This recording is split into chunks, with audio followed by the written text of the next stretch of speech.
Welcome to public TV news. బులెటిన్ల ముందుగా headlines.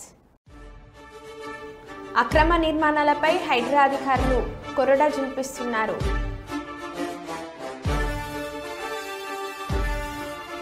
దామిరెలో క్షుద్ర పూజల కలకలం. దేవర ప్రీ రిలీజ్ ఈవెంట్ రద్దుపై ఎన్టీఆర్ స్పందన.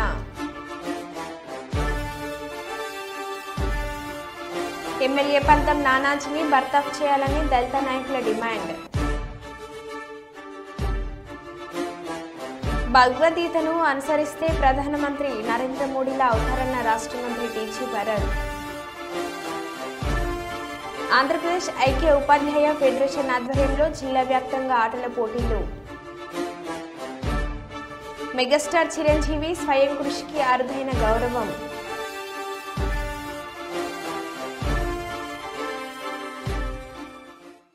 ఇక వివరాల్లోకి వెళ్తే, సంగారెడ్డి జిల్లా అమీన్పూర్ మున్సిపల్ పరిధిలోని కిష్టారెడ్డిపేట 12వ సర్వే నెంబర్లో నిర్మించిన అక్రమ నిర్మాణాల కూల్చివేత.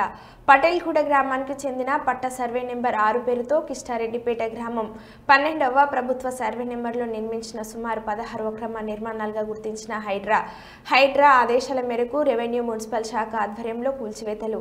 ఈ నిర్మాణాలు ఒక ప్రముఖ బీఆర్ఎస్ నేత నిర్మించారని గుర్తింపు. మీడియాను అనుమతించని అధికారులు, గట్టి పోలీస్ బందోబస్తు మధ్య హైడ్రా కూల్చివేతలు. బిల్డర్ చంద్రశేఖర్ ను లోపలకు అనుమతించని పోలీసులు, కోర్టు నోటీసులున్న పట్టింపు లేదు అంటూ అధికారులను ప్రశ్నిస్తున్న బిల్డర్ చంద్రశేఖర్, కనీసం మా సామాగ్రినైనా తెచ్చుకొనివ్వండి అంటూ ప్రాధేయపడుతున్న కొనుగోలుదారులు.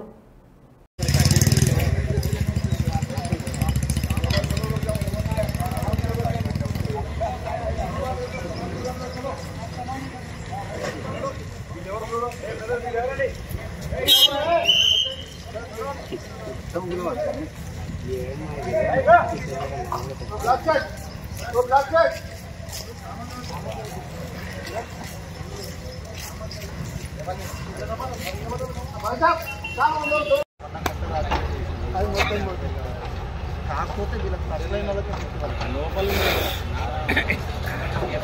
మొత్తం అవన్నీ కాకపోతే రెసిడెన్షియల్ ఆక్యుపెన్సీ ఉన్నట్టుంది. సంపాదించిన వీళ్ళు పెట్టినాం. ఎవరే ఈ దూరం వీడియోలు తీసుకుంటామని చెప్పి चलो जी, छोटा बच्चा लोग क्या करते हैं, चलो नीचे चलो ना, चलो भैया मैं मंदिर की आरोनी चलो मीर मार्क्स को चलो भैया ले ले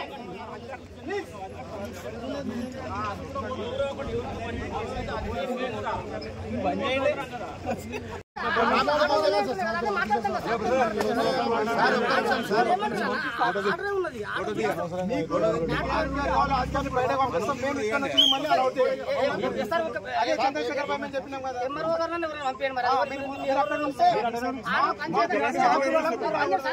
నేనేమంటారు ఒక మాట వినండి. కోర్టు ఆర్డర్ పని చేయదంటే వెళ్ళిపోతాం కదా. కోర్టులు ఎందుకున్నాయి, మరి వ్యవస్థ ఎందుకున్నాయి? ఆర్డర్లు ఉన్నాయి కదా. ఈరోజు కాదు, హైడ్రా ఈరోజు వచ్చిందని ఒక మాట నేనేమంటున్నా వినండి. ఒక మాట వినండి. హైడ్రా ఈరోజు వచ్చింది, మరి 2020 ఆర్డర్ ఉన్నది కదా. 20 ఆర్డర్ కూడా పని చేయాలి. ఆర్డర్ ఉన్నది కదా, నాటు ఉన్నది, స్టేటస్ కో ఉన్నది. అదే ఆర్డర్ కూడా పని చేయాలంటే లేదు. హైడ్రా ఈరోజు వచ్చింది కదా.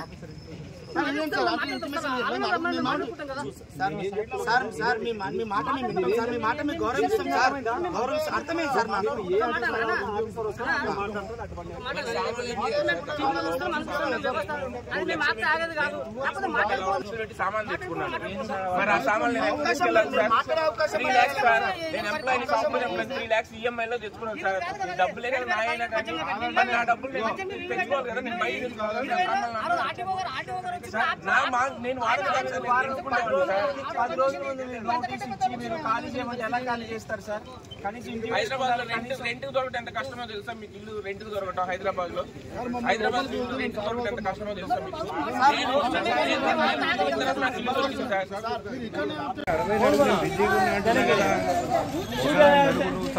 సడన్ గడిపి నేను ఇప్పుడు 60 అడుగు మాట్లాడతాను.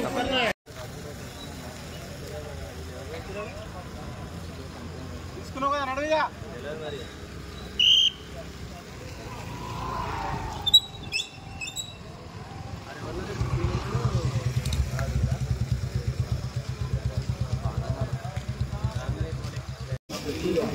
వాళ్ళు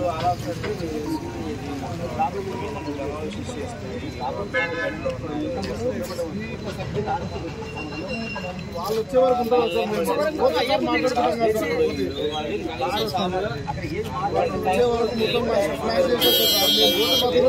ఏదో ఒకటి అవుతుంది కదా సార్. మేము మదర్ ఎందుకు వాళ్ళ సారాలు చూపిస్తాం కదా. మీరు ఇక్కడే నుంచి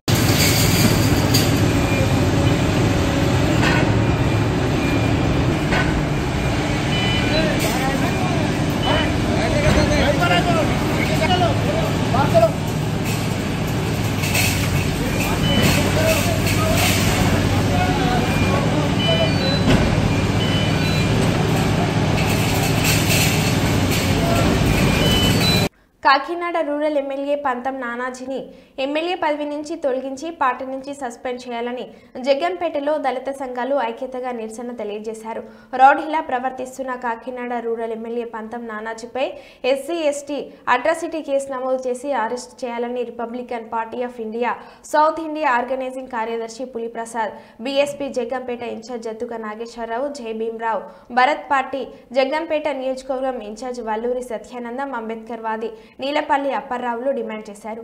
రంగారాయ మెడికల్ కాలేజ్లో పర్మిషన్ తెచ్చుకోమని చెప్పినందుకు దళిత డాక్టర్ ఉమామహేశ్వరరావుని పబ్లిక్లో తిట్టి కొట్టిన ఎమ్మెల్యేపై అతని అనుచరులపై కేసు నమోదు చేయాల్సి ఉంటుందని ఉప ముఖ్యమంత్రి పవన్ కళ్యాణ్ క్రమశిక్షణ చర్యలు తీసుకుని పార్టీ నుండి సభ్యత్వం నుండి తొలగించాలని, గవర్నర్ కలగజేసుకుని ఎమ్మెల్యే పదవి నుంచి తొలగించాలని తోట త్రిమూర్తులు అనంతబాబులు నిరసన పంతం నానాజీ చేరిపోయారు. దళితుల ఓట్లతో ఎమ్మెల్యేగా గెలిచి దళితులనే కొట్టడం మూర్ఖుల లక్షణం. కులం అహంకారం. పంతం పద్మనాభం దళితులను ఎంతగానో ప్రేమించేవారు. వారి వంశంలో పుట్టి దళితాధికారిని కొట్టి పంతం వంశానికి ఉన్న పరువును తీశారు. ఎమ్మెల్యే పంతం నానాజీపై ఎస్సీ ఎస్టీ అట్రాసిటీ కేసు నమోదు చేసి అరెస్ట్ చేయాలని, లేని హెడలా పెద్ద ఎత్తున ఉద్యమాలు చేపడతామని దళిత నాయకులు డిమాండ్ చేశారు. మరి కాకినాడలో రంగరాయ మెడికల్ కాలేజ్ దగ్గర ఏవైతే ఒక మంచి పదవిలో ఉన్నటువంటి ఒక ఉద్యోగరీత్యా మంచి ఉద్యోగం చేస్తున్నటువంటి ఉమామహేశ్వరరావు గారిని, ఆయన ఏంటో కూడా తెలిసి కూడా మరి ఒక మంచి పదవిలో ఉన్నటువంటి ఎమ్మెల్యే గారు ఆ రకంగా ప్రవర్తించడం అది చిక్కిసేటు. యావత్తు ఎమ్మెల్యే పదవికే కూడా అది నిరాకారమైనటువంటి చర్యగా మేము భావిస్తున్నాం.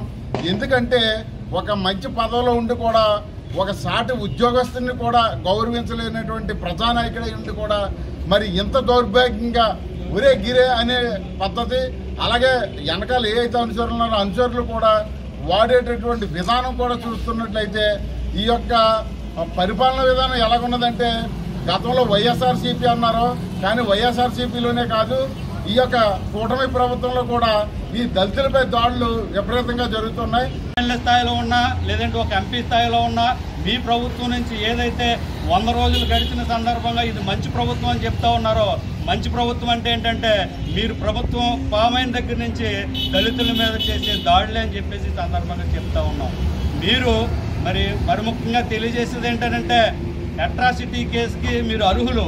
ఎందుకు అని చెప్తున్నామంటే ఇది డాక్టర్ బిఆర్ అంబేద్కర్ గారు ఏదైతే నిమ్మ జాతులు ఉన్నారో వాళ్ళ యొక్క ఆత్మగౌరవాలు కించపరచకుండా సమాన హోదాగా స్వేచ్ఛ సమానత్వం సౌభ్రతంగా సోదరభావంతో ఉండమని చెప్పారు. కానీ దానికి విరుద్ధంగా మీరు చేశారు. ఈ రోజున చేసిన దానికి మీరు చేసిన గంటలోనే ఏదైతే మా యొక్క దళిత సంఘాలకు సంబంధించిన నాయకులు ఉన్నారో వాళ్ళందరూ కూడా కలెక్టర్ గారికి ఫిర్యాదు ఇవ్వడంతో చేతులు ముడుచుకుని తప్పు అయింది, నాకు కళ్ళు కనిపించక నేను తప్పు చేశానని చెప్పేసి తెలియజేస్తా ఉన్నారు. అంటే మీరు మరి తప్పు చేశానంటున్నారు కళ్ళు కనిపించక, అంటే తల్లికి భార్యకి కూడా సంబంధం లేదా? మీరు గదిలోనూ చేసే పనికి మీరు బహిరంగంగా చాలా దుర్భాషలాడుతూ లంచ కొడక లంపిటి కొడక చంపేస్తానన్న మాటలు మరి మీరు ఏ విధంగా మాట్లాడారని చెప్పేసి ఈ సందర్భంగా తెలియజేస్తూ నేను ఒకటే చెప్తా ఉన్నాను. ఈ సందర్భంగా ఉమామహేశ్వరరావు గారు దళిత డాక్టరు, మీరు సమాజంలో ఒక లేదంటే ఒక ఆఫీసుల్లో ఉండి ఎక్కడైనా సరే మనల్ని ఎంత దారుణంగా కించపరిచి 4 గోళ్ల మధ్యన క్షమాపణ చెప్పడానికి తయారవుతూ ఉన్నారు. కానీ క్షమాపణ చెప్పారు కదా అని చెప్పేసి మీరు వదిలిపెట్టకుండా ఏదైతే కాకినాడలో మరి దళిత సంఘాలు జేఏసీలు ఎవరైతే ఉన్నారో మరి ఈ యొక్క పంతం నానాజీ మీద పూర్తి స్థాయిలో అట్రాసిటీ కేసు కట్టి తనకు తగిన శిక్ష పడేంత వరకు కూడా మన దళిత సంఘాలన్నీ కూడా పూర్తి స్థాయిలో పోరాడాలని, ఇదే పరిస్థితి మళ్ళీ పునరావృతం కాకూడదని మరి అట్రాసిటీ కేసు అనేది మహానుభావుడు మనకు అందించాడు. ఎందుకు అందించాడంటే మరి దాని గురించి తెలుసుకోండి మీరు. కొన్ని నాట్లకి మన సోదరులే తెలిసి తెలియక జరగక జరిగిన దానికి కూడా అట్రాసిటీ కేసు పెట్టడం వల్ల నీరు గారి పరిస్థితి అట్రాసిటీ కేసులో పరిస్థితి సమాజంలో జరుగుతూ ఉంది. కానీ ఇది నిజంగా జరిగింది కాబట్టి జరిగిన దానికి 100% ఈ యొక్క తప్పుకి క్షమాపణ అనేది కాకుండా శిక్ష కూడా పడాలని చెప్పేసి ఈ సందర్భంగా తెలియజేస్తూ జగ్గంపేట టౌన్లో ఏదైతే మా యొక్క దళిత సోదరులు ఉన్నారో మేమందరం కూడా పూర్తి స్థాయిలో ఈ యొక్క పంతం నానాజీకి శిక్ష పడేంత వరకు కూడా పూర్తి స్థాయిలో మేము విజృంభణ చేస్తామని చెప్పేసి, అలాగే రాబోయే రోజుల్లో మీరు కానీ కేసు కట్టకపోతే కనుక అతనికి శిక్ష పడకపోతే కనుక రాస్తా రోకోలు బంధువులు కూడా చేసే పరిస్థితి ఉందని చెప్పేసి ఈ సందర్భంగా తెలియజేస్తూ నా మాట. దేవర ప్రీ రిలీజ్ ఈవెంట్ రద్దుపై ఎన్టీఆర్ స్పందన. వీడియో రిలీజ్ చేసిన జూనియర్ ఎన్టీఆర్, ఈరోజు దేవర ప్రీ రిలీజ్ ఈవెంట్ జరగకపోవడం చాలా బాధాకరం. సమయం దొరికినప్పుడు మీతో దేవర మూవీ కోసం పడిన కష్టం గురించి మీ అందరికీ వివరిద్దామని ఎగ్జైటెడ్గా ఉన్నాను. సెక్యూరిటీ రీజన్స్ వల్ల ఈవెంట్ను క్యాన్సిల్ చేయడం జరిగింది. అభిమానుల కంటే నేను ఎక్కువ బాధపడుతున్నాను. ఈ ఈవెంట్ క్యాన్సిల్ అవ్వడం నిర్మాతలలో లేకపోవడం, ఈవెంట్ ఆర్గనైజర్ని బ్లేమ్ చేయడం తప్పు అని నా ఫీలింగ్. అభిమానులు కురిపించే ఈ ప్రేమకు ఆ జన్మంతా రుణపడి ఉంటాను అని జూనియర్ ఎన్టీఆర్ అన్నారు.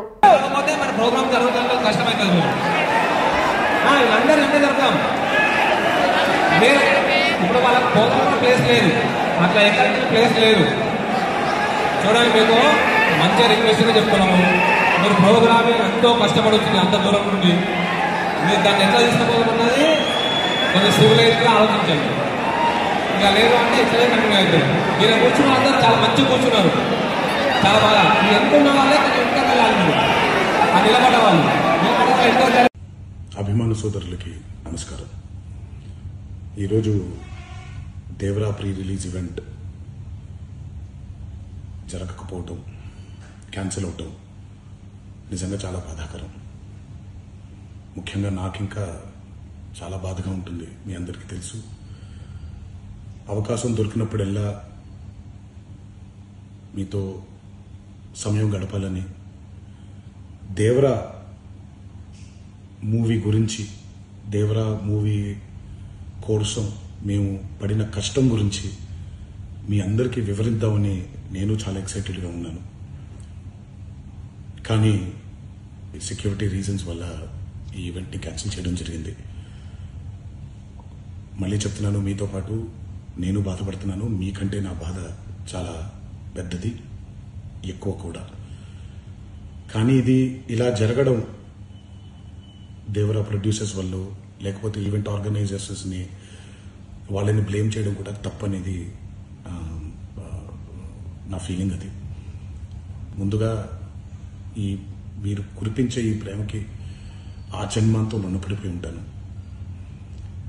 కానీ ఈరోజు మనం కలవకపోయినా సెప్టెంబర్ 27వ తారీఖు మనందరం కలవబోతున్నాం. దేవరా చిత్రాన్ని మీరందరూ చూడబోతున్నారు. మీరందరూ చూసి, నేను ఎప్పుడూ మీకు చెప్పినట్టే, మీరు కాలర్ ఎగరేసుకుని తిరిగేలాగా చేయడమే నా బాధ్యత అని, దాంతో వచ్చే ఆనందం ఎంతో నేను మాటల్లో చెప్పలేను. 27వ తారీఖు సెప్టెంబర్ అదే జరుగుద్దని నేను ప్రగాఢంగా నమ్ముతున్నాను. శివగారు ఎంతో కష్టపడి ఎంతో అద్భుతమైనటువంటి సినిమా తీయడం జరిగింది. అందరూ చూడండి, అందరూ ఆనందించండి. అన్నిటికంటే ముఖ్యంగా మీ ఆశీర్వాదం ఈ దేవరకి చాలా అవసరం, నాకు చాలా అవసరం. సో దయచేసి మీ ఆశీర్వచనాన్ని మాకు అందిస్తారని మిమ్మల్ని కోరుకుంటూ, ఇంకొక మాట, మీరందరూ జాగ్రత్తగా ఇంటికి తిరిగి వెళ్తారని ఇంకొకసారి మీ అందరికీ నేను గుర్తు చేస్తూ సెలవు తీసుకుంటున్నాను. జై ఎన్టీఆర్. హన్మకొండ జిల్లా ఎల్కతుర్తి మండలం దామెర గ్రామం 6వ వార్డులో క్షుద్ర పూజలు కలకలం రేపాయి. ఆదివారం అర్ధరాత్రి గుర్తు తెలియని వ్యక్తులు నిమ్మకాయ, గుడ్డు, కాల్చిన అన్నం ముద్ద, పసుపు, అన్నం ముద్ద, జీడి గింజ, ఇనుప ముళ్ళలతో 3 బాటల్లో దంచిపోసి క్షుద్ర పూజలు పాల్పడ్డారు. అయితే క్షుద్ర పూజలకు ఉపయోగించిన సామాగ్రిలో తెలంగాణ ప్రభుత్వం అంగన్వాడీకి సరఫరా చేసే గుడ్డు ఉండడం గమనార్హం. ప్రభుత్వ స్టాంపు వేసి ఉన్న గుడ్డు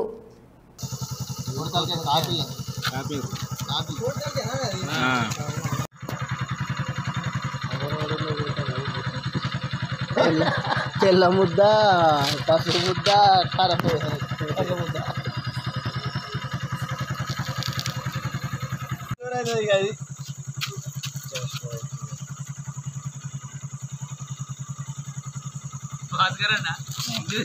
ఒకసారి చెప్పవాలి.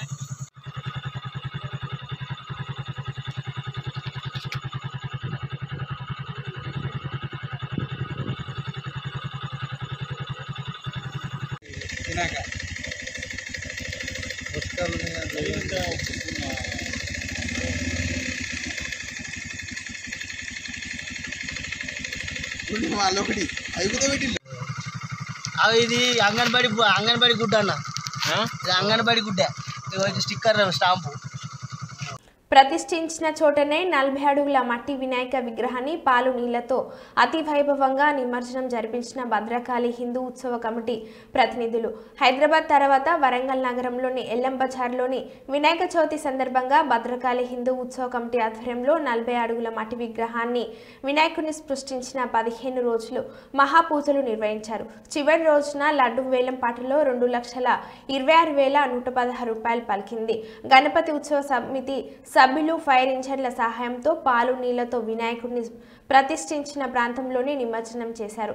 అతి వైభవంగా జరిగిన వినాయక నిమజ్జనాన్ని నగర నలుమూలల నుండి ప్రజలు వందలాది సంఖ్యలో పాల్గొన్నారు. ఈ సందర్భంగా గణపతి నవరాత్రుల వేడుకల నిర్వాహకులు ఆకుతోట సంచు మాట్లాడుతూ వరంగల్ నగరంలో 40 అడుగుల మట్టి వినాయక విగ్రహం ఏర్పాటు చేసి గణపతి నవరాత్రులు నిర్వహించడం, భక్తులు అధిక సంఖ్యలో పాల్గొనడం చాలా సంతోషకరంగా ఉందని తెలిపారు.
భద్రకాళి హిందూ ఉత్సవ నిర్వహణ సమితి ఆధ్వర్యంలో గత 45 రోజులుగా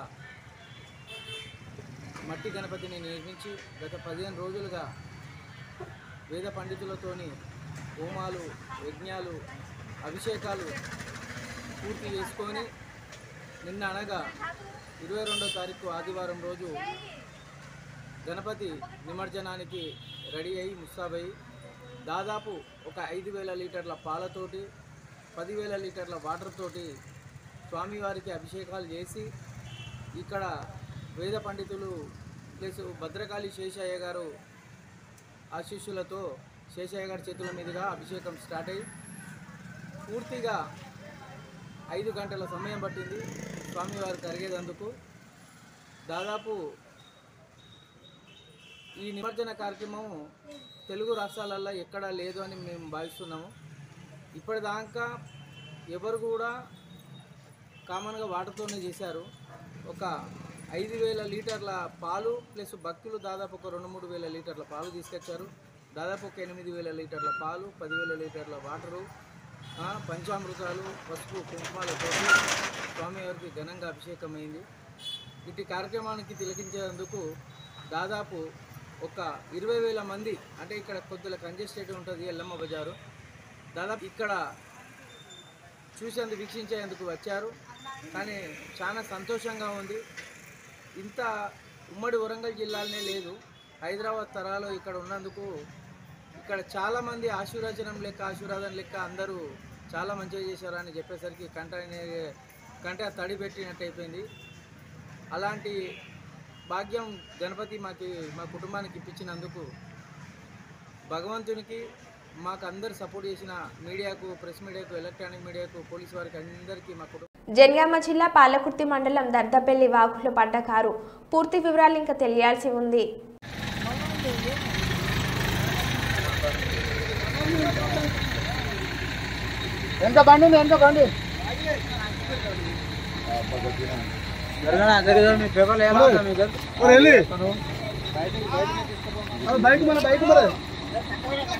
నిర్మల్ జిల్లా కేంద్రంలోని ఆర్టీసీ డిపోలో బస్సు ఆదివారం రాత్రి అపహరణకు గురి కావడం కలకలం రేపింది. మహారాష్ట్రకు చెందిన ఒక వ్యక్తి మధ్యమత్తులో ఆర్టీసీ డిపో గోడ దూకి అందులోకి ప్రవేశించాడు. AP 01Z0076 నెంబర్ గల ఆర్టీసీ బస్సును అపహరించాడు. గమనించిన సెక్యూరిటీ సిబ్బంది బస్సును వెంబడించడంతో సోఫీనగర్ వద్ద బస్సు ప్రమాదానికి గురికాగా సెక్యూరిటీ సిబ్బంది బస్సును స్వాధీనం చేసుకున్నాడు. పోలీసులకు సమాచారం ఇవ్వగా అక్కడికి చేరుకుని బస్సు ఎత్తుకెళ్లిన దుండగుడిని అదుపులోకి తీసుకున్నారు. కానిస్టేబుల్ మాట్లాడుతున్నాను. డిపో నుంచి బయటకు వెళ్ళడంతో నేను అకస్మాత్తుగా చూసి అక్కడే ఉన్న PHB డ్రైవర్ 2-వీలర్ తీసుకొని వెనుక ఫాలో అయ్యి పట్టుకోవడం జరిగినది. ఇక్కడ సోఫీనగర్లో వాడు గోడ ఎక్కి లోపలికి వచ్చి ఆటోమేటిక్ స్టార్ట్ బటన్ ఉంటుంది బస్కి, సో దాన్ని ఆటోమేటిక్ స్టార్ట్ చేసుకొని బయటకు వెళ్ళడం జరిగినది. దాన్ని చూసి నేను ఆగుమని అరిచాను. వాడు వినకుండా అట్లనే తీసుకొని వచ్చాడు. నేను వెంటనే ఆ బస్ ఎన్నుకొని ఫాలో అయ్యి ఇక్కడ సోఫీనగర్లో పట్టుకోవడం జరిగింది.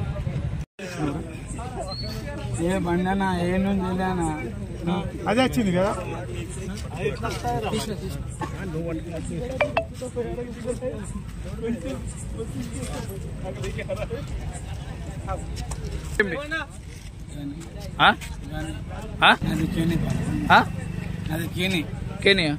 బస్ ఎందుకు వచ్చినావు? అంతే. ఎందుకు తెచ్చినా అంటే సడన్ వచ్చింది అది బస్సు సడన్ నడుచుకుంటా అంటే రాలేదని కాదు, చేతి కిందకి వచ్చింది.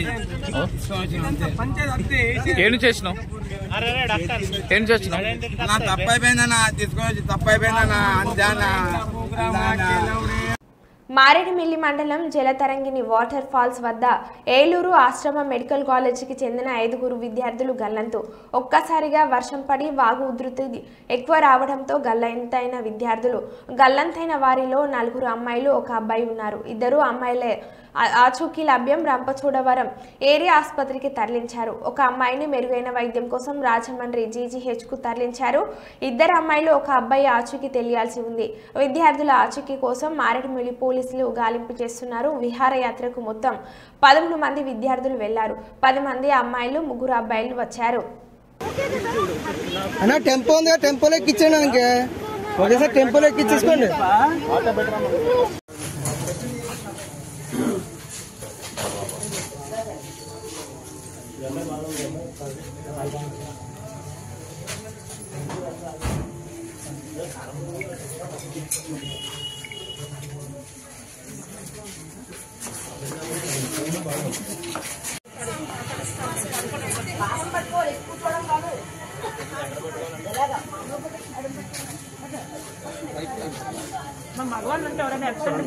అన్నారండి వాళ్ళు వచ్చారండి, వాళ్ళు రాయమండ్రికి వచ్చారండి, వాళ్ళ స్నేహితులు వచ్చారు. వాళ్ళు నిమజ్జనం చెప్పినట్టు రంగులతో ఉన్నారు.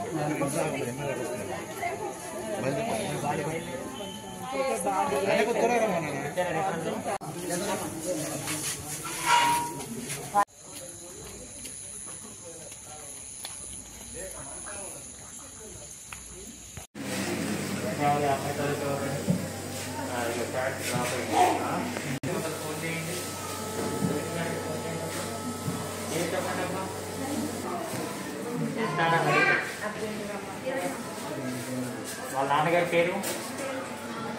పేరు తెలీదా? 20 ఏళ్ళ ఎవరు?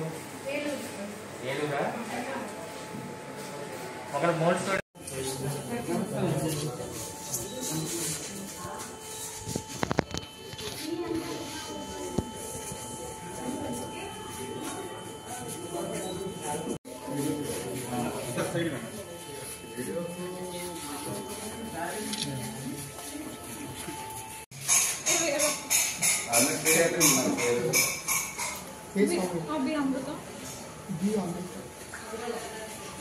అందరిది ఏ రోజు అక్కడ చదువుతున్నాను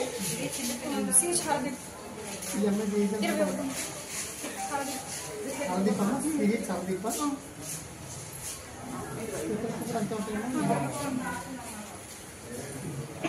అక్కడ చూస్తున్నారమ్మా ఇంకో అంబులెన్స్ వచ్చేస్తున్నాం దగ్గర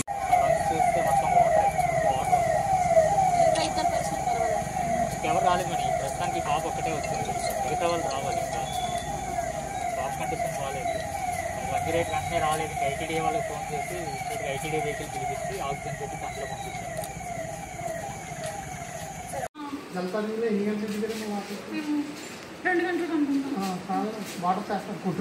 జస్ట్ ఇలా దిగాము అప్పుడే వర్షం స్టార్ట్ అయింది. మేము బయటకు వచ్చి మళ్ళీ వచ్చేలోపు ఎక్కువ వర్షం వచ్చి వాళ్ళు కొట్టుకెళ్ళిపోయారు. 5 వెళ్ళిపోయారు. ఒక అమ్మాయి ఇప్పుడు వచ్చింది కదా, ఇంకో అమ్మాయి ఇక్కడ గవర్నమెంట్ హాస్పిటల్లో తనకి మైనర్ ఇంజరీస్ అయ్యాక కదా ప్రైవేట్ హాస్పిటల్ మార్చమన్నారు.